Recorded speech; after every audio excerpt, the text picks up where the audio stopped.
ગુજરાતનો બીજો સૌથી મોટો વર્તમાનનો અને ભવિષ્યનો આપણા જેટલી જમીન કે બધાની વાત કરીએ છીએ, મોટા ભાગે આપણે એને એવું વિચારીએ કે હું વારસામાં કશું કાપીને જઈશ મારા બાળકને.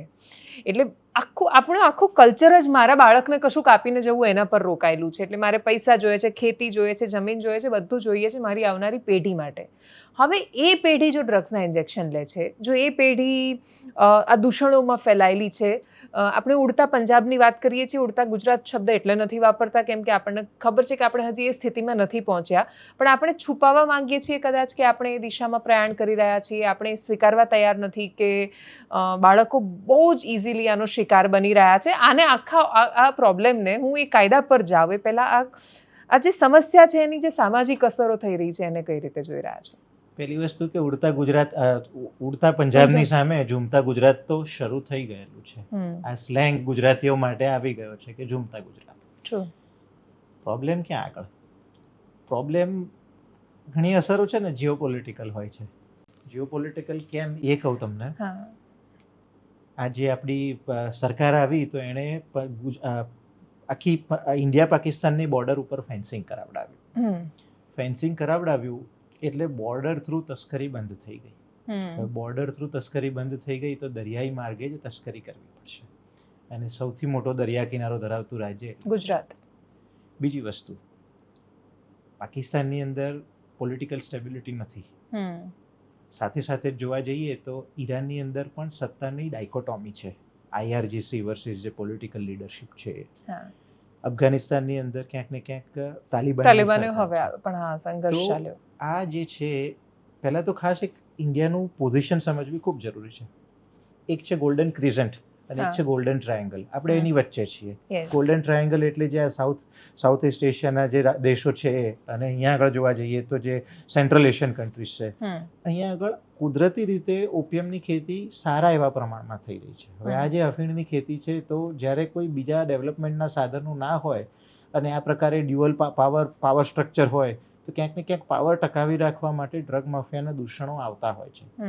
જનરલી આજે જેટલા પણ મોટા ડ્રગ કેસીસ આવે છે, એ દરેક ડ્રગ કેસની અંદર હું એ જોઈ રહ્યો છું કે ઈરાન રૂટથી, બંદર અબ્બાસથી ક્યાંક ને ક્યાંક Pakistani shipping boat, Iranian shipping boat વચ્ચોવચ્ચ અહીંયા આગળ આવી જાય અને ભારતની માછીમારી બોટની અંદરથી આ બધાની તસ્કરી થાય છે. જખૌ બંદર, ગોસાબારા, આ બધા જ બંદરો આના માટે કુખ્યાત બની ગયા છે. સો ધ પોઈન્ટ ઇઝ કે આપણે જેને દૂષણ ગણીએ છીએ, એક બહુ મહાન એક એફર્ટ આપણે કર્યો કે આપણે આખી બોર્ડરને ફેન્સિંગ કરી દીધું. પંજાબ બોર્ડરથી ના આવી શકે તો ગુજરાત એનું શિકાર બની રહ્યું છે, ટાર્ગેટ બન્યો. તો આ સ્થિતિમાં ડ્રગ્સની સમસ્યામાં પ્રોબ્લેમ શું છે કે એનો કાયદો બહુ કડક છે. એટલે પોલીસ સ્ટેશન લેવલથી સમજવા જઈએ કે ડ્રગ્સ પકડતો પણ એક ડ્રગ્સ કન્ઝ્યુમ કરતો એક માણસ, એટલે પોલીસ એમાં કેસ કરવા જાય છે તો એમાંય બહુ બધા કોમ્પ્લિકેશન છે. આ જે કાયદો છે એ આપણને મદદ કરી રહ્યો છે એ દૂષણને ફેલાતું રોકવા માટે કે કોમ્પ્લિકેશન ઊભા કરી રહ્યો છે? હું આ પ્રશ્નનો જવાબ આપું એ પહેલાં એક બીજી વાત પણ કહેવા માંગુ છું. ગુજરાતમાં આનું દૂષણ કેમ? કે આનો જે કાયદો છે NDPS, narcotic drugs and psychotropic substances. ગુજરાતમાં માત્ર નાર્કોટિક ડ્રગ્સનું જ દૂષણ નથી, સાયકોટ્રોપિક સબસ્ટન્સીસનું પણ દૂષણ છે. What is narcotic drug? Generally opium અથવા તો કેનેબિસમાંથી જેને ડિરાઈવ કરો એ, ઓપિયોઇડ અથવા તો કેનેબિયોઇડ, એનામાંથી તમે જેટલા પણ ચરસ ગાંજો, બરાબર, આ બધું જ જે છે ઓપિયમ ડેરિવેટિવ અથવા તો કેનેબિસ ડેરિવેટિવ હશે. પરંતુ હવે તમને બધા જ સિન્થેટિક ડ્રગ મળવા લાગ્યા. LSD છે, મેફેડ્રોન છે, આ બધા જે ડ્રગ છે એનું કારણ શું છે? કોરેક્સ કફ સિરપ મળવા લાગ્યા, એનું કારણ શું છે? પહેલી વસ્તુ, ગુજરાતની pharma industry, huge pharma industry. સાથે સાથે તમે જુઓ તો વડોદરા, ભરૂચ, આ રિજનની અંદર કેમિકલ સેક્ટર ખૂબ આસાન છે. જે કેમિસ્ટ્રીનો એક્સપર્ટ હોય એના માટે અલ્પ્રાઝોલમ બનાવવું અથવા ટ્રામાડોલ બનાવવી, દેટ ઇઝ ઇઝી, અને એનું જે રિટર્ન ઓન ઇન્વેસ્ટમેન્ટ છે એ હ્યુજ છે. એટલે એક શેડો ફેક્ટરી ચાલતી હોય ભરૂચના કોઈ એક ખૂણામાં, અને કાગળ પર કશુંક અલગ બનાવતું બતાવે છે, અને very true. So that is the reason. હવે આપનો જે બીજો પ્રશ્ન છે એના ઉપર આવું કે કાયદો શું અને કાયદાની જે જોગવાઈઓ છે એમાં સેફગાર્ડ્સ કેટલા, ઇમ્પ્લિમેન્ટેશન કેવી રીતે? આ કાયદો, જે વ્યક્તિ આ કાયદાના શકંજામાં આવે છે, કાયદો બહુ જ ખરાબ છે. ખરાબ ઇન ધ સેન્સ બહુ જ સારો સોસાયટી માટે, પણ જે આરોપી આમાં ભરાય છે એના માટે ખૂબ ખરાબ. કારણ કે એક વખત ડ્રગ્સમાં પકડાયા એટલે તરત છૂટી નથી શકાતું. છૂટી કેમ નથી શકાતું? તો કે જેટલી જોગવાઈઓ છે સામાન્ય માણસને ક્રિમિનલ જ્યુરિસ્પ્રુડન્સની અંદર શું હોય કે ભાઈ બર્ડન ઓફ પ્રૂફ કોના ઉપર હોય? પ્રોસિક્યુશન ઉપર. કે મેં મર્ડર કર્યું છે, જો પ્રોસિક્યુશન કહે છે તો તમે પુરાવો આપો કે મેં મર્ડર કર્યું છે. પરંતુ અહીંયા રિવર્સ બર્ડન ઓફ પ્રૂફ છે. જો મારે સાબિત કરવાનું છે કે હું નિર્દોષ છું, ખૂબ અઘરું થઈ જાય. બીજી વસ્તુ કે માત્ર ને માત્ર ચલો હું ક્રિકેટ રમું છું, મેં એક શોટ માર્યો, કોઈ બોલરના માથે વાગ્યો, એ મરી ગયો, તો હું એટલું કહી શકું કે મારો ઈરાદો મર્ડર કરવાનો નહોતો. મેન્સ રિયા કહેવાય, ઈરાદો, ગુનાહિત ઈરાદો નહોતો. અહીંયા આગળ કાયદાની અંદર એ પણ લખેલું છે કે કલ્પેબલ મેન્ટલ સ્ટેટ પ્રિઝ્યુમ કરવાનું, એટલે એવું માની લેવાનું કે આનો ઈરાદો હશે જ, ગુનાહિત હશે. આ બે જોગવાઈ. અને સાથે ત્રીજી એક જોગવાઈ છે, that is called twin conditions, bail માટેની. શું કન્ડિશન્સ છે? વ્યક્તિ એ પુરવાર કરવાનું કે મેં ગુનો કર્યો નથી, હું ગુનો કરીશ નહીં, અને એ પણ બેલના સ્ટેજે. હવે આ બે જે ટ્વિન કન્ડિશન્સ છે, અને ત્રીજી કન્ડિશન એની અંદર એડ થાય કે પબ્લિક પ્રોસિક્યુટરને સાંભળ્યા વગર જજ ઓર્ડર ના કરી શકે. એના કારણે એનડીપીએસના કેસીસની અંદર જામીન મળવા ઓલમોસ્ટ ઇમ્પોસિબલ થઈ જતા હોય છે.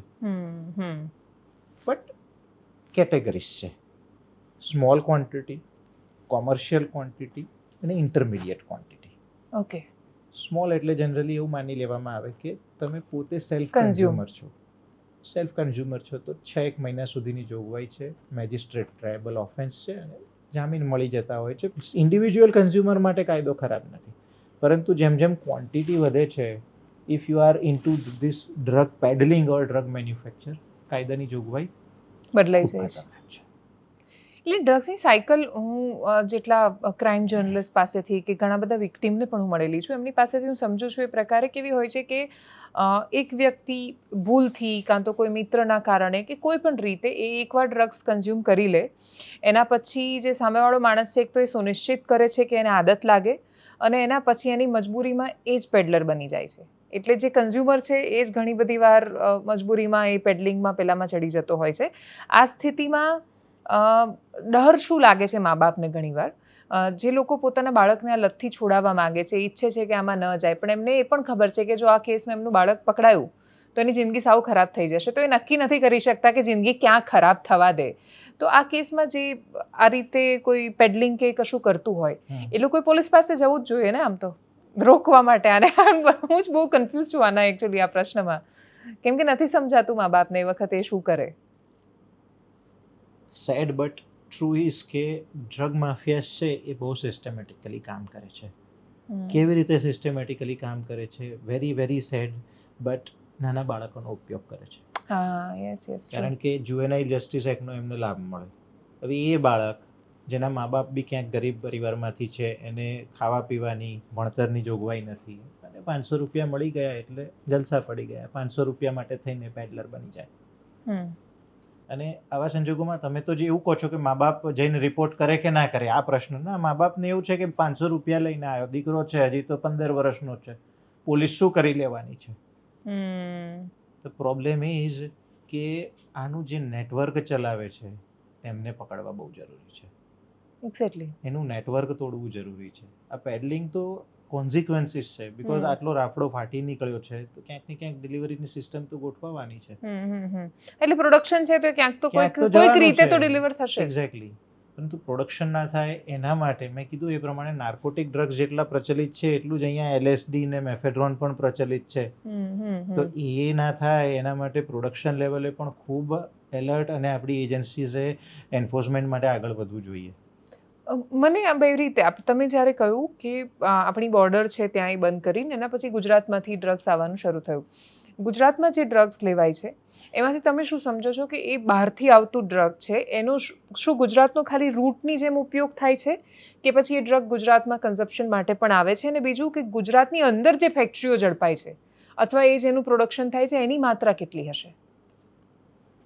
જેટલા કેસીસ મેં હેન્ડલ કર્યા, હા, મેક્સિમમ હેરોઇનની જે માત્રા છે, heroin is a opium derivative. Yes.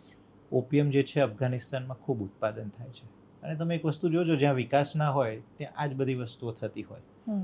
સો ઓપિયમ સીધું તમે અફીણને એક્સપોર્ટ ના કરી શકો એટલે એની પેસ્ટ બનાવી દેવામાં આવે. એને સૂકવીને સફેદ પાવડર બને. એ Okay. સફેદ પાવડર પણ તમે એક્સપોર્ટ ના કરી શકો, એટલે ક્યાંક ને ક્યાંક કોલસાની જોડે, ટેલ્કમ પાવડરની જોડે એને મિક્સ કરીને પછી હિન્દુસ્તાન મોકલવામાં આવે.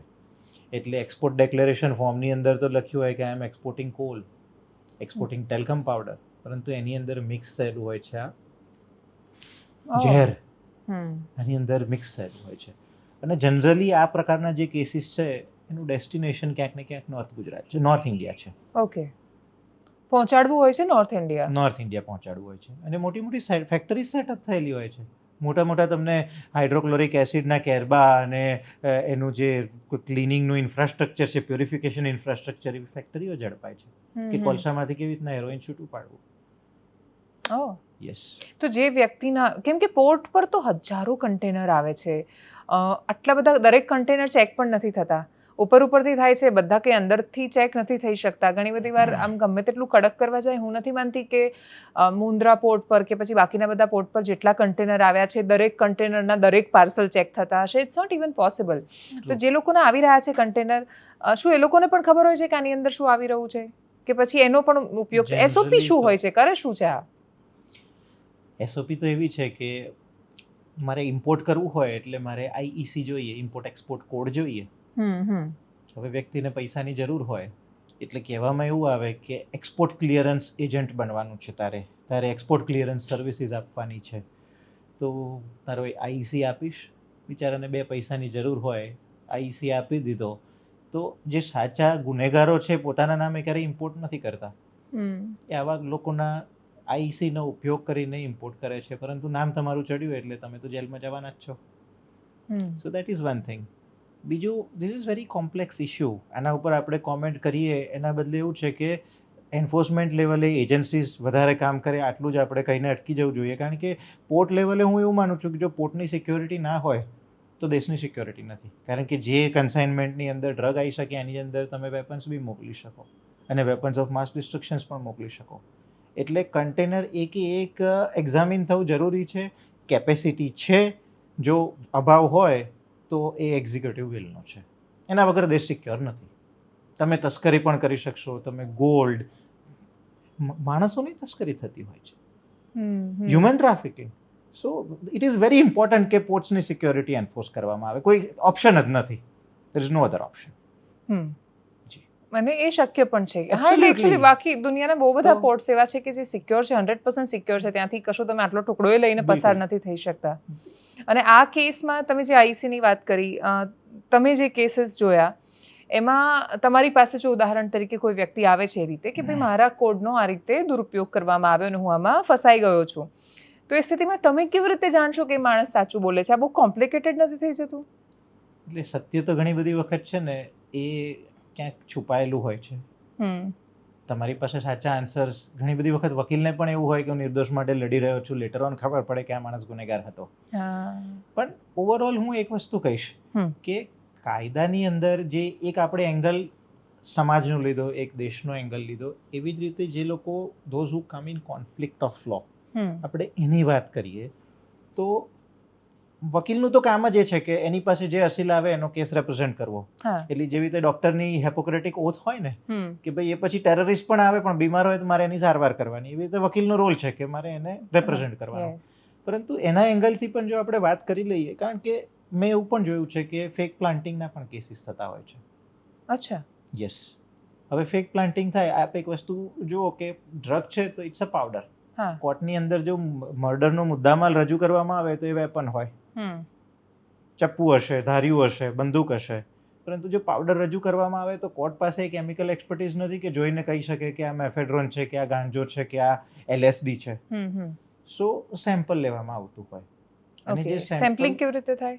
That is very important.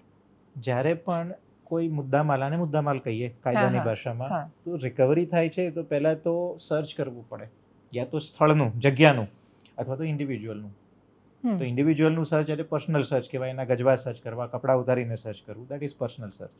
અને જો પ્લેસના સર્ચની વાત કરીએ કે ભાઈ આ જગ્યાએ, આ ગોડાઉનમાં, ફેક્ટરીમાં નાર્કોટિક ડ્રગ્સ છે, મારે એનું સર્ચ કરવું છે, તો પહેલાં તો સુપિરિયરને જાણ કરવી પડે કે મને ગુપ્ત બાતમી મળી છે, હું આ જગ્યાએ સર્ચ કરવા જઉં છું. અને એમાં પણ જો સૂર્યાસ્ત પછી સર્ચ કરવું છે તો એડિશનલ એક ઠરાવ પસાર કરવો પડે કે આ કારણસર મને એવું છે કે ગુનેગારો છે એ ભાગી જશે અને એના કારણે મારે સૂર્યાસ્ત પછી અને સૂર્યોદયની પહેલાં મારે સર્ચ કરવું જરૂરી છે. તો આને 42નો સેક્શન 42નો ઠરાવ કહેવાય. આ ઠરાવનું પ્રોપર પાલન ના કર્યું હોય તો ઘણી વખત એવું થાય કે પ્લાન્ટિંગ કરી દીધું, એ ફેક્ટરીમાંથી રિકવરી બતાવી, પછી એવું કીધું કે ભાઈ અહીંયા આગળથી મળ્યું. તો આવા કેસીસ ના થાય એ ખૂબ જરૂરી. હવે સર્ચ થઈ ગઈ, આમાં ઇન્ડિવિજ્યુઅલની સર્ચની વાત કરું તો એવી જ રીતના ગજવામાં મૂકીને બતાવવું કે મેં આની પાસેથી રિકવર કર્યું, પંચનામું કર્યું, એ આસાન પણ છે. એવું નથી કે આ થઈ રહ્યું છે. હા, પણ આ થઈ શકે. હા, સત્તા આવે છે, એની સાથે સત્તાનો દુરુપયોગ આવે છે, અને એ ના આવે એના માટે સેફગાર્ડ્સ આપેલા છે. સેફગાર્ડ શું છે? વ્યક્તિ કહી શકે કે મારે કોઈ મેજિસ્ટ્રેટની હાજરીમાં, મારે કોઈ એક્ઝિક્યુટિવ મેજિસ્ટ્રેટ અથવા તો ગેઝેટેડ ઓફિસરની હાજરીમાં જ મારી સર્ચ થાય જોઈએ છે. તો આ અધિકાર આપેલો છે. અચ્છા, એટલે ઉદાહરણ તરીકે હું રસ્તા પર જઈ રહી છું, મારી ગાડી કોઈએ રોકી અને હું એવું કહું છું કે મારે મેજિસ્ટ્રેટની હાજરીમાં જ ચેકિંગ કરાવવું છે, તો હું એવું કહી શકું? યસ. અને જો એ અધિકાર ના આપે, કાયદો બીજું એવું કહે છે કે 24 કલાકની અંદર તમને મેજિસ્ટ્રેટની સમક્ષ હાજર કરવા પડે. તો જે ઘડી મેજિસ્ટ્રેટની સમક્ષ હાજર કરે એ ઘડીએ તમારે ફરિયાદ કરવાની હોય કે સાહેબ ખોટી મારી સહી લઈ લીધી છે, કે મને મેજિસ્ટ્રેટની સમક્ષ સહી સર્ચ નથી કરાવવું, ગેઝેટેડ ઓફિસરની સમક્ષ સર્ચ નથી કરાવવું, પણ મેં માંગેલું અને મને અધિકાર નથી આપ્યો, આ સર્ચ ખોટી છે. ઓકે, આ તમારે 24 કલાકની અંદર બોલવું પડે. અને આ એટલા માટે જરૂરી છે કે આ સમય સુધી તમને કોઈ વકીલની સલાહ મળવાની નથી. તમે પાછળથી કહેશો એટલે ઇટ વિલ બી લાઈક કે આ તમને કોઈ વકીલે શીખવાડ્યું છે એટલે બોલો છો. બરાબર? સો આ એક વસ્તુ થઈ. ઓકે, હવે સૌથી મહત્વનો મુદ્દો સેમ્પલિંગ. બહુ જ અગત્યનો મુદ્દો છે, એટલે થોડું બહાર દઈને કહીશ. 1 કિલો હશે કે 1000 કિલો હશે, સેમ્પલ તો 5 ગ્રામનું જ લેવાશે. અને એ જે 5 ગ્રામમાં જો હેરોઇનની હાજરી કે એમડીની હાજરી પકડાઈ તો પ્રિઝમ્પશન એવું છે કે આ 5 કિલો 5000 કિલો જે પણ છે એ બધું જ એમડી છે. Therefore, sampling is required to be done in the presence of a magistrate. તમે જપ્તી કરી એટલે નિયરેસ્ટ પોલીસ સ્ટેશનમાં, માલખાનાની અંદર 24 કલાક સીસીટીવી સર્વેલન્સની અંદર એને મૂકી દેવું પડે. Chain of custody is very important. કારણ કે જો એની અંદર ઇન્ટરમેડલિંગ થશે તો અલ્ટિમેટલી ડાઉટ એ રહેશે કે આ વ્યક્તિ પાસેથી રિકવર કર્યું એ નાર્કોટિક હતું કે એની અંદર સ્ટફ કરીને એને ખોટી રીતે ફસાવવામાં આવે છે. જેથી કરીને સતત 24 કલાક સર્વેલન્સ ચાલતું હોય. મેજિસ્ટ્રેટ પોતે આવે, એ જ વખતે એફએસએલનો અધિકારી આવે, મેજિસ્ટ્રેટ સિક્કા મારે કે મારી હાજરીમાં આ નાર્કોટિક ડ્રગના સેમ્પલ લીધા છે, ત્યારે આ સેમ્પલિંગ વેલિડ ગણાય. જો મેજિસ્ટ્રેટની હાજરીમાં સેમ્પલ નથી લીધું, ઘટના સ્થળેથી સેમ્પલ લઈને સીધું એફએસએલમાં મોકલી દીધું, તો એ સેમ્પલિંગ પ્રોસેસ ઇનવેલિડ છે. ઓકે, અને જો એ સેમ્પલિંગ પ્રોસેસ ઇનવેલિડ છે તો કોન્સિક્વન્ટલી એ નાર્કોટિક ડ્રગની રિકવરી જ પ્રશ્નમાં આવી જાય છે. પોલીસ અધિકારીઓએ પણ આ જગ્યાએ ખૂબ કેરફુલ અને એલર્ટ રહેવાની જરૂર છે, જેથી કરીને કોઈ ગુનેગાર ખોટો બહાર નીકળે, ગુનેગાર કાયદાનો ફાયદો ન લઈ જાય બચવા માટે. યસ. અને એટ ધ સેમ ટાઈમ જો કોઈ વ્યક્તિ ખરેખર ખોટી રીતે કાયદામાં ફસાઈ ગયો છે તો એનો ડિફેન્સ પણ આ જ છે. ઓકે, એનડીપીએસનો જો મારે કાયદો એકદમ સરળ રીતે સમજવો હોય અને એ કેવી રીતે બાકી કાયદાથી અલગ છે, તો કેવી રીતે સમજાશે? એનડીપીએસ માટે we have a global consensus. So United Nations office on drugs and crime, UNODC છે. યુએનઓડીસી એકચ્યુઅલી જોવા જઈએ તો પહેલાં ઓપિયમ એક્ટ હતો, પછીથી અન્ય 2-3 કાયદાઓ એવા હતા કે જે બધાને મર્જ કરીને ભારત સરકાર જે છે એ એનડીપીએસનો કાયદો લાવી. તો એનડીપીએસનો કાયદો મેં જે રીતે કીધું એ પ્રમાણે entire law is based on the reverse burden of proof. એટલે જો રિવર્સ બર્ડન ઓફ પ્રૂફ આવે, પહેલેથી જ જો પ્રિઝમ્પશન ઓફ કલ્પેબલ મેન્ટલ એનિમસ આવે, સાથે સાથે જો સેક્શન 37ની વાત કરી કે ભાઈ બેલ મેળવવામાં આટલી અડચણો આવે, તો એવું સમજી લો કે જો કોઈ વ્યક્તિ નાર્કોટિકના કાયદામાં ઇન કોન્ફ્લિક્ટ ઓફ લો છે તો એનું બહાર નીકળવું મુશ્કેલ છે, ખૂબ આસાન નથી. પરંતુ એટ ધ સેમ ટાઈમ જો તમે એન્ફોર્સમેન્ટ એજન્સીના પર્સપેક્ટિવથી જુઓ તો આ કાયદો અલગ કેવી રીતે છે? આ કાયદો અલગ એવી રીતે છે કે એક જ કાયદો છે કે જે ડ્રગ્સ રિલેટેડ લાઇસન્સિંગનું પણ કામ કરે છે, અને જો પકડાય છે તો ક્રિમિનલ જે એન્ફોર્સમેન્ટની વાત છે એ પણ આની જ અંદર છે. આ this is very technical. For example, કોઈ ઇન્કમટેક્સ અધિકારી છે તો એનું મુખ્ય કામ શું છે? ટેક્સ એન્ફોર્સમેન્ટનું. પરંતુ જો કોઈ કરચોરી કરતા માલુમ પડે તો એને પ્રોસિક્યુટ કરવું એ પણ આ કાયદાની અંદર એમ્બેડેડ હોય. So it's a kind of code in itself. જો આપણે કોડની વાત કરીએ છીએ તો એક જ કાયદો એન્ફોર્સમેન્ટ કરવા માટે થઈને કોસ્ટગાર્ડને, તમે ઇન્ડિયન નેવીને દરેક અલગ અલગ એજન્સીઝને એનડીપીએસ હેઠળ તમે ઓથોરાઇઝ કરતા હો છો. સો માત્ર પોલીસ નથી, પોલીસ સિવાય coastal police, coast guard, DRI, customs, આ બધા રૂટથી જ્યારે ઇન્ડિયામાં નાર્કોટિક આવતું હોય તો multiple agencies can enforce this law. That is first thing. આ કાયદો કોની અંડરમાં આવે છે? રેવન્યુ મિનિસ્ટ્રીની અંદરમાં આવે છે. That is second thing. અને મોસ્ટ ઇમ્પોર્ટન્ટ આસ્પેક્ટ ઇઝ કે આ જે કાયદો છે, સેક્શન 80 એવું કહી રહી છે એનડીપીએસના કાયદાની કે this is over and above the drugs and cosmetic act. તો ડ્રગ્સ એન્ડ કોસ્મેટિક એક્ટ અને એનડીપીએસ ક્યાંક ને ક્યાંક હેન્ડ ઇન હેન્ડ જાય છે. એનું કારણ છે, જો ટ્રામાડોલ છે લાયસન્સ વગર બનાવો તો નાર્કોટિક બની ગયો. અલ્પ્રાઝોલમ છે તો જો લાયસન્સ સાથે બનાવો છો તો ઇટ્સ અ મેડિસિનલ ડ્રગ, વગર લાયસન્સે બનાવો છો તો ઇટ્સ અ નાર્કોટિક ડ્રગ.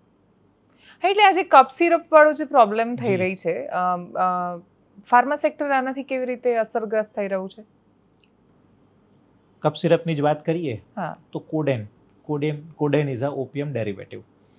હવે ખૂબ જ જ્યારે તમને લંગ્સની અંદર ઇન્ફ્લેમેશન હોય તો કોડેન વગર તો રાહત જ નથી થવાની. ડૉક્ટર પ્રિસ્ક્રાઇબ કરે તો વાંધો નથી, પરંતુ ફાર્મા સેક્ટરને પ્રોબ્લેમ એ જગ્યાએ છે કે જે જરાક બેચ નંબરમાં ભૂલ થઈ ગઈ અથવા તો સપ્લાય ચેઇનમાં કોઈ એક વ્યક્તિ એવો છે કે જે આને બ્લેકમાં વેચી રહ્યો છે તો પગેરું છેક ફાર્માસ્યુટિકલ મેન્યુફેક્ચરિંગ સુધી પહોંચતું હોય છે. અને વ્યક્તિઓને ડર લાગતો હોય છે કે આના મેન્યુફેક્ચરમાં જો આપણે પડીએ છીએ તો ક્યાંક જેલમાં જવાનો વારો ના આવે. આપણે તો જે જાણીએ છીએ એ કોડેનનું નામ જાણ્યું કે અલ્પ્રાઝોલમનું, ટ્રામાડોલનું નામ જાણ્યું, બટ હકીકત એવું છે કે કેટલા બધા ફાર્માસ્યુટિકલ ડેરિવેટિવ્સ છે કે જે આના કારણે ઇન્ડિયન ફાર્મા કંપનીઝ અવોઇડ કરે છે, બનાવવાનું જ અવોઇડ કરે છે. ઓકે. હવે જેમ કે એક એક્ઝામ્પલ આપું, કેટામાઇન છે તો કેટામાઇન ઇઝ અ નાર્કોટિક ડ્રગ. હવે કેટામાઇનનો પ્રીકર્સર એક કેમિકલ છે, એનું નામ છે હાઇડ્રોક્સિલિમિન હાઇડ્રોક્લોરાઇડ. હવે આ જે કેમિકલ છે એ બનાવવા માટે ક્યાંય ઇન્ડિયન ફાર્માકોપિયાની અંદર કોઈ પ્રોટોકોલ લખેલો નથી. જો તમે ટેસ્ટ કરશો તો it will be detected as ketamine, but it is actually આ પ્રીકર્સર જે ક્યાંય એને કોઈ જગ્યાએ કાયદાની અંદર તમે એને ગુનાહિત મટીરિયલ તરીકે ડિક્લેર કર્યું. જે વ્યક્તિ જો હાઇડ્રોક્સિલિમિન હાઇડ્રોક્લોરાઇડ બનાવે છે, ભૂલે ચૂકે ટેસ્ટિંગ થયું તો it will be shown as ketamine. અને 2-3 કારણ છે. ડ્રગ્સ એન્ડ કોસ્મેટિક એક્ટ તો ખરો જ. ડ્રગ્સ એન્ડ કોસ્મેટિક એક્ટની અંદર તો બહુ ડિટેલ પ્રોટોકોલ છે કે ફાર્માકોપિયા પ્રમાણે જ મેડિસિનનું ટેસ્ટિંગ થઈ જશે. પરંતુ જે નાર્કોટિક ડ્રગ છે તો એમાં પ્રોટોકોલ એટલા સ્ટ્રિક્ટ નથી કે જેટલા ડીએનસીની અંદર છે. ફાર્માકોપિયા તો બહુ સરસ પ્રોટોકોલ આપે. હવે ફાર્માકોપિયા, યુએસ ફાર્માકોપિયાની અંદર હાઇડ્રોક્સિલિમિન માટે ટેસ્ટિંગ પ્રોટોકોલ છે, પરંતુ અહીંયા નથી. I know this is going to be very technical, but આ એટલા માટે કહું છું કારણ કે ભારતમાં India's API mission, active pharmaceutical ingredients, એનું મિશન ચાલી રહ્યું છે. સો આ બધા જે એક્ટિવ ફાર્માસ્યુટિકલ ઇન્ગ્રેડિયન્ટ્સ છે એ they are the precursors to the narcotic sometimes. પણ આઈ થિંક ફાર્મા વાળા પણ ઘણી બધી વાર એ કરતા, કેમ કે જે ફેક્ટરી ઝડપાઈ છે એની અંદર કોઈક તો છે કે જે ટેકનિકલ એક્સપર્ટ છે, બહારથી આવે છે તો એવું માનીએ કે ચલો એ આતંકી પ્રવૃત્તિ કરે છે ને આપણા દેશના યુવાધનને બરબાદ કરવા માટે ડ્રગ્સ ઉસાડી રહ્યા છે ને બધું સાચું. અહીંયા જે બનાવે છે એ લોકો તો પોતાના આર્થિક ફાયદા માટે આ બનાવી રહ્યા છે. બિલકુલ બનાવી રહ્યા છે. તો મહત્વનું શું છે? ડ્રગ્સ ઇન્સ્પેક્ટર વખતો વખત એમની વિઝિટ્સ, પરંતુ વિઝિટ્સ હોવી, એનું એન્ફોર્સમેન્ટ થવું, ઇન્સ્પેક્શન થવું વર્સિસ કનડગત થવી. એક્ઝેક્ટલી. એટલે એ જે કનડગત છે અને એના કારણે આખો સેક્ટર અફેક્ટ થઈ રહ્યો છે. See this is not about individual. વકીલ તરીકે નથી વાત કરી રહ્યો, એક જો વિચારક તરીકે વાત કરું તો ફાર્મા સેક્ટર ઘણા બધા મોલેક્યુલને ટચ જ નથી કરતું. કારણ કે જો ટચ કરીશું અને ટેસ્ટિંગ પ્રોટોકોલ સાચા નહીં હોય તો અલ્ટિમેટલી ખોટું ફોલ્સ પોઝિટિવના કેસીસ આવે છે. તો સેક્ટરનો વિકાસ નથી થઈ રહ્યો. અને એના કારણસર ગવર્મેન્ટે એક પ્રોપર પોલિસી સાથે આવવું પડશે કે ડ્રગ્સ એન્ડ કોસ્મેટિક એક્ટ અને નાર્કોટિક આ બેનું જ્યારે સમન્વય થતો હોય ત્યારે ટેસ્ટિંગના પ્રોટોકોલ શું હોય. ઓકે. અને એનું એક કોઈ કોમન ફોર્મ્યુલા નથી. અને બીજું કે આ ફૂડ એન્ડ ડ્રગ ઇન્સ્પેક્ટર જે આખી એક જગ્યાએ છે એના પર જ બધો ભાર છે, અને ગુજરાતમાં તો સ્થિતિ એ છે કે એમની પાસે પૂરતો સ્ટાફ જ નથી. બિલકુલ. એટલે એક એફડીસીઓ છે અને બીજું સીડીસીઓ છે. સો સીડીસીઓ એફડીસીઓ વચ્ચે ક્યાંક સિનર્જી પણ નથી. હા, એટલે સિનર્જી તો આપણે ઓલમોસ્ટ કોઈ જગ્યાએ નથી એમ. એટલે કંઈ કશું જ કોઈ યુનિફોર્મિટી નથી દેખાતી આખી સિસ્ટમમાં. એટલે મેં જે તમને પહેલા જમીન માટે પૂછ્યું એ કદાચ દરેક જગ્યાએ લાગુ થાય છે કે સિન્ક્રનાઇઝેશન નથી થતું એક જગ્યાએથી. એટલે એક ડિપાર્ટમેન્ટ કંઈક અલગ દિશામાં ચાલે, બીજો કંઈક અલગ દિશામાં ચાલે, છેલ્લે ક્યાંય ભેગા જ ન થાય રેખાઓ. ટ્રુ. સમાંતરે ચાલતું હોય એટલે પછી ક્યાં થવાનું, એ એક સમસ્યા તો છે. Very true. છેલ્લો મારો પ્રશ્ન આમાં કે ભગવાન ન કરે ને કોઈની ધરપકડ કે કશું થાય તો ગભરાવું એ કોમન છે, ગભરાવા સિવાય શું કરવું જોઈએ? થોડીક ટિપ્સ ગણો અથવા તો માર્ગદર્શિકા ગણો. પહેલી વસ્તુ કે બેબાકળા ના બનો. બેબાકળા ના બનો ઇન ધ સેન્સ, ડ્રગ્સના કેસમાં જો સાચી કે ખોટી રીતે નામ આવ્યું છે તો બિફોર ચાર્જશીટ એટલે તપાસનો રિપોર્ટ એ નથી ફાઇલ થતો ત્યાં સુધી કોર્ટ્સ જનરલી જામીન નથી આપતી. આવું એવું નહીં કહું કે જામીન મળતા નથી, it's not a rule book, પણ જનરલી 90% 95% કેસીસમાં જો કોમર્શિયલ ક્વોન્ટિટી છે તો જામીન નથી મળવાના. તો ઉતાવળ ના કરો. ઉતાવળ કરવામાં જે કેસ આવેલો કે કોઈક વ્યક્તિ એવું કીધું, લેડી એડવોકેટ છે, છાપે ચડેલું નામ છે, નામ મારે નથી લેવું, કે તારું નામ કઢાવી આપીશ તારા પતિનું, એમ કહીને 35 લાખ રૂપિયા લેડી પાસેથી લઈ લીધા. એક લેડી એડવોકેટે અન્ય લેડી પાસેથી 35 લાખ રૂપિયા લઈ લીધા. તો આવું બધું એટલે થાય છે કારણ કે નાર્કોટિકનો હાવ બહુ મોટો છે અને લોકો એના કારણે વચેટિયાઓ માર્કેટમાં ફરતા હોય છે અને ખોટો આનો વેપાર કરતા હોય છે. તો ના થવું જોઈએ, પહેલી વાત. બીજી વસ્તુ મેં જે વાત કરેલી કે જો પકડાવ છો, જો પ્રોટોકોલ ફોલો નથી થયા, 3 સેક્શનોને ખાસ સમજી લો: સર્ચ, સીઝર અને સેમ્પલિંગ. એનડીપીએસનો આખો કાયદો SSS ઉપર ચાલે છે. સર્ચમાં જો પ્રોપર પ્રોટોકોલ ફોલો નથી થયો, મેજિસ્ટ્રેટ અથવા તો ગેઝેટેડ ઓફિસરની હાજરીમાં સર્ચ નથી થઈ.